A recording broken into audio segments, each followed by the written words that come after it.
भारत माता की। सभी लोग दोनों भुजाओं उठाकर बोलेंगे भारत माता की। पंजा नहीं दिखाई दे। बजरंग बली की गदा बनाई, मुट्ठी बांधिए। भारत माता की, भारत माता की, गौ माता की, गंगा माता की, गोरक्षनाथ भगवान की, गोरक्षनाथ भगवान की, पूज्य महंत दिग्विजयनाथ जी महाराज की, पूज्य महंत वेदनाथ जी महाराज की, श्री राम जन्मभूमि की, श्री कृष्ण जन्मभूमि की, काशी विश्वनाथ भगवान की। हर हर महादेव। ओम नमः परमहंसास्वादित चरणकमल चिन्मकरंदाय भक्तजनमानस निवासाय श्रीरामचंद्राय। परम सम्माननीय भारतीय संस्कृति साधना के प्रतीक, सद्धर्म संरक्षण विचक्षण वरेण्य ज्योतिष पीठाधीश्वर भद्रिकाश्रम के पूज्य शंकराचार्य पूज्य स्वामी वासुदेवानंद सरस्वती जी महाराज, गोरक्षपीठ के महंत और उत्तर प्रदेश के यशस्वी जनप्रिय लोकप्रिय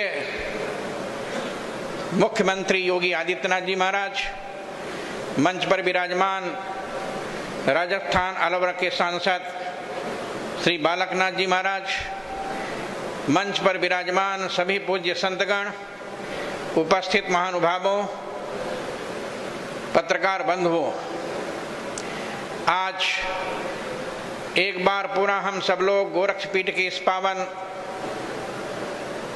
प्रांगण में उपस्थित होकर भारत के ऐतिहासिक, सांस्कृतिक एवं आध्यात्मिक महंतद्वय, जिन्होंने भारत में भारत के लोगों को नई चेतना जागृत किया है, ऐसे पूज्य महंत दिग्विजयनाथ जी का वह दिन मुझे स्मरण आता है जब हमारे पूज्य गुरुदेव श्री अभिराम दास जी महाराज बताया करते थे कि जब सन 49 में राम जन्मभूमि पर रामलला रात को 12 बजे प्रकट हुए, उस समय भारत के प्रधानमंत्री पंडित जवाहरलाल नेहरू थे और उत्तर प्रदेश के मुख्यमंत्री गोविंद बल्लभ पंत थे।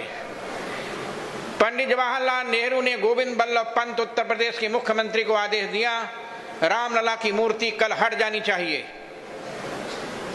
मैं याद दिलाना चाहता हूं, उस समय इसी गोरक्षपीठ के पूज्य महंत दिग्विजयनाथ जी महाराज ने पंडित जवाहरलाल नेहरू को चैलेंज दिया था, ये तुम्हारी फोर्स में, तुम्हारी पुलिस में ताकत हो तो रामलला की मूर्ति को हटाकर देखो। और लगभग 1 लाख गोरखपुर के लोगों को ले जाकर राम जन्मभूमि को चारों ओर से घेर लिया था। किसी सरकार की हिम्मत नहीं पड़ी थी कि रामलला को राम जन्मभूमि से हटा दे। आज मैं याद दिलाना चाहता हूं, जब सन 84 में राम जानकी रथ निकला और पहली बैठक दिगंबर अखाड़ा में पूज्य महंत परमहंस रामचंद्र दास जी महाराज की अध्यक्षता में हुई, तब उस समय पूज्य महंत वेदनाथ जी महाराज गोरखपुर से गए थे। अयोध्या के कई संत, कुछ हैं और कुछ चले गए, सब लोगों के बीच में अशोक सिंघल जी ने कहा था ये राम जन्मभूमि का आंदोलन है और मैं चाहता हूं कि राम जन्मभूमि पर भव्य मंदिर बनाने के लिए कोई अयोध्या का एक महंत खड़ा हो, जिसको मैं राम जन्मभूमि मुक्ति यज्ञ समिति का अध्यक्ष बनाना चाहता हूं। सबसे पूछा गया, कोई तैयार नहीं हुआ। कांग्रेस की सरकार थी, सबने कहा मेरा मंदिर कुर्क हो जाएगा, मैं जेल चला जाऊंगा। जब राम जन्मभूमि मुक्ति यज्ञ समिति का अध्यक्ष बनने के लिए अयोध्या का कोई महंत तैयार नहीं हुआ, उस समय पूज्य महंत वेदनाथ जी महाराज ने खड़े होकर कहा, अशोक जी, जब कोई तैयार नहीं है तो गोरक्षपीठ का यह महंत वेदनाथ तैयार है राम जन्मभूमि पर भव्य रामलला मंदिर निर्माण करने के लिए। और उनके नेतृत्व में राम जन्मभूमि की लड़ाई लड़ी गई। उस लड़ाई में लगभग 25 बार मैं भी जेल था। हमारे अयोध्या के संत, अयोध्या के महंत भेजे लगे और लाखों राम भक्त पूरे देश के जेलों में ठूस दिए गए थे। याद दिलाना चाहता हूं, मुलायम सिंह यादव ने कहा था परिंदे भी पर नहीं मार सकते, लेकिन उस समय श्री हनुमान जी महाराज स्वयं बस चलाकर राम जन्मभूमि पर जाकर रामलला के मंदिर पर ये ध्वज, केसरिया ध्वज लहरा दिया था। सब साक्षी। और याद दिलाना चाहता हूं, 2007 में एक बैठक हुई थी अयोध्या हिंदू धाम में, पूज्य महंत वैद्यनाथ जी महाराज की अध्यक्षता में। स्वामी वामदेव जी थे, पूज्य परमहंस जी थे, पूज्य नित्य गोपाल दास जी थे, स्वामी सत्यमित्रानंद गिरी जी थे, स्वामी परमानंद जी थे, और उस समय सभी संत लोग वहां आए हुए थे। हिंदू धाम में बैठक थी। उस समय योगी आदित्यनाथ गोरखपुर के सांसद बन चुके थे। अशोक सिंघल जी ने खड़े होकर कहा, महंत जी मैं कुछ ज्यादा नहीं बोलना चाहता, मैं कोई भविष्य वक्ता नहीं हूं, लेकिन मैं आज एक बात बता रहा हूं कि जिस दिन योगी आदित्यनाथ उत्तर प्रदेश के मुख्यमंत्री बनेंगे तभी राम जन्मभूमि का मंदिर बनना प्रारंभ होगा। ये अशोक सिंघल की बात, अशोक सिंघल की बात उस दिन चरितार्थ हुई जब 9 नवंबर 2019 को सुप्रीम कोर्ट का आदेश हुआ, जहां रामलला विराजमान है वही राम की जन्मभूमि बननी चाहिए, और भारत सरकार एक नया ट्रस्ट बनाकर मंदिर का निर्माण प्रारंभ करे। आज मैं याद दिलाना चाहता हूं कि 2020 5 अगस्त को जब भारत के माननीय प्रधानमंत्री नरेंद्र मोदी जी और उत्तर प्रदेश के यशस्वी मुख्यमंत्री योगी आदित्यनाथ जी रामलला के दरबार में पहुंचे, उसमें सभी संत लोग विराजमान थे। और जब भूमि पूजन शिलान्यास हुआ, उस समय हमारे पास में कुछ संत लोग बैठे हुए थे और वो हमसे पूछ रहे थे कि वेदांती जी रामलला का मंदिर तो बनना शुरू हो जाएगा, लेकिन विश्व हिंदू परिषद ने कहा था काशी विश्वनाथ और भगवान कृष्ण का मंदिर भी बनना चाहिए। हमने कहा चिंता मत कीजिए, वो समय भी आने वाला है, वो समय जल्दी आएगा जब योगी आदित्यनाथ के मुख्यमंत्री रहते हुए काशी विश्वनाथ मंदिर भी प्रारंभ हो जाएगा। और अभी जब मैं यहां आ रहा था तो 11 सितंबर को वाराणसी की कोर्ट ने निर्णय दे दिया कि जहां पर भगवान शंकर विराजमान थे वहां पर औरंगजेब ने मंदिर को तोड़कर मस्जिद बनाया था, इसलिए वही भगवान शंकर की भूमि है। और याद दिलाना चाहता हूं, जैसे योगी आदित्यनाथ के मुख्यमंत्री रहते हुए राम जन्मभूमि पर भूमि पूजन शिलान्यास हुआ, मंदिर बनना प्रारंभ हो गया, वैसे ही योगी आदित्यनाथ के रहने पर काशी विश्वनाथ का मंदिर भी बनना प्रारंभ हो जाएगा। और याद दिलाना चाहता हूं, एक दिन ऐसा अवसर आएगा कि मथुरा की कृष्ण जन्मभूमि पर भी योगी आदित्यनाथ के मुख्यमंत्री रहते हुए मंदिर बनना प्रारंभ हो जाएगा।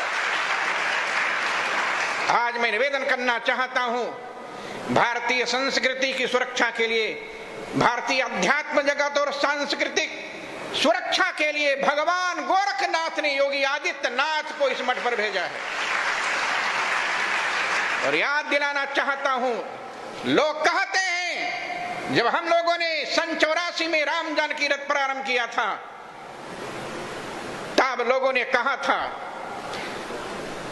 मैं बताना चाहूंगा और कहा था वेदांती जी इतने धर्म के धर्माचार्यों को एक मंच पर कौन बैठा सकता है? हमने कहा कौन बैठा सकता है? कहा जैसे मेढक को तराजू में तौला नहीं जा सकता, वैसे कई संप्रदायों के संतों को, जगत गुरुओं को एक मंच पर बैठाया नहीं जा सकता। लेकिन मैं आज निवेदन करना चाहता हूं, राम जानकी रथ चलने के बाद देश के सभी शंकराचार्य, देश के सभी रामानुजाचार्य, देश के सभी रामानंदाचार्य, देश के सभी वल्लभाचार्य, देश के सभी निम्बार्काचार्य, देश के सभी जगत गुरु एक मंच पर बैठकर निर्णय लिए और वो दिल्ली का मंच था। उस दिल्ली के मंच पर रामलीला मैदान पर बैठकर निर्णय लिया था सज्जनों, और आज वह निर्णय दिखाई दे रहा है। योगी आदित्यनाथ के नेतृत्व में 2 मंदिर बनना प्रारंभ हो गया और तीसरा मंदिर भी शुरू होने वाला है। पूज्य महंत वेद्यनाथ जी महाराज सन 70 में जब पहली बार मैं यहां आया था तब ये मंदिर नहीं था, छोटा सा मंदिर था। पूज्य महंत वेद्यनाथ जी महाराज वहीं पर खड़े थे। पूज्य अभिराम दास जी महाराज के साथ, गुरुदेव के साथ आया था। पत्थर पड़े हुए थे, मंदिर का निर्माण चालू था। और इसके बाद गोरक्षपीठ कितना विस्तार लिया। पूरे गोरखपुर में कई विद्यालय, महाविद्यालय, इंटर कॉलेज, डिग्री कॉलेज, ये पूज्य महंत वेद्यनाथ जी के देन है। और मैं अपने जीवन की घटना बताऊं, सन 96 में योगी आदित्यनाथ जी यहाँ के पीठ के महंत बन चुके थे। डॉक्टर मुरली मनोहर जोशी जी 3 दिन का प्रवास था गोरखपुर में, संयोग से मैं भी उसी बीच में आ गया। महंत वेद्यनाथ जी महाराज ने डॉक्टर मुरली मनोहर जोशी से कहा, जोशी जी कान खोल कर सुन लो, इस बार चुनाव मैं तब लड़ूंगा जब वेदांती को टिकट मिलेगा तब। ये पूज्य महंत वेद्यनाथ जी महाराज ने डॉक्टर मुरली मनोहर जोशी जी से कहा था। और डॉक्टर मुरली मनोहर जोशी ने कहा बिल्कुल आपकी बात सत्य होगी। और इसके बाद पहली बार मुझे सन 96 में टिकट मिला मछली शहर से और मैं उस लोकसभा चुनाव में जीता। आज निवेदन करना चाहता हूं, अब इस देश के अंदर जिन्होंने धर्म और संस्कृति को समाप्त करने का कुचक्र रचा था, अब वो समाप्त हो चुका है। अभी तो 300 के पार पहुंचा है। 2024 के लोकसभा में भारतीय जनता पार्टी 400 के पार करेगी। और तब जब 400 के पार हो जाएगी, तब जिस दिन राम जन्मभूमि पर एक केसरिया ध्वज लहरा जाएगा, उसी दिन भारत के संविधान में भी हिंदू राष्ट्र घोषित हो जाएगा। जिसकी कल्पना महंत दिग्विजय नाथ जी ने और महंत वेद्यनाथ जी ने किया था, जिसकी कल्पना डॉक्टर हेडगेवार ने किया था, जिसकी कल्पना गुरु गोलवलकर जी ने किया था, जिसकी कल्पना अशोक सिंघल जी ने किया था, जिसकी कल्पना जगतगुरु शंकराचार्य पूज्य स्वामी शांतानंद सरस्वती ने किया था, वह कल्पना भी 2024 के बाद भारत को साकार रूप में दिखाई देगी। इसलिए आज इस उपलक्ष्य पर पूज्य महंत दिग्विजय नाथ जी महाराज एवं पूज्य महंत वेद्यनाथ जी महाराज के श्री चरणों में श्रद्धांजलि अर्पित करता हुआ वाणी विराम देता हूं। बहुत बहुत धन्यवाद। जय श्री राम, जय श्री राम।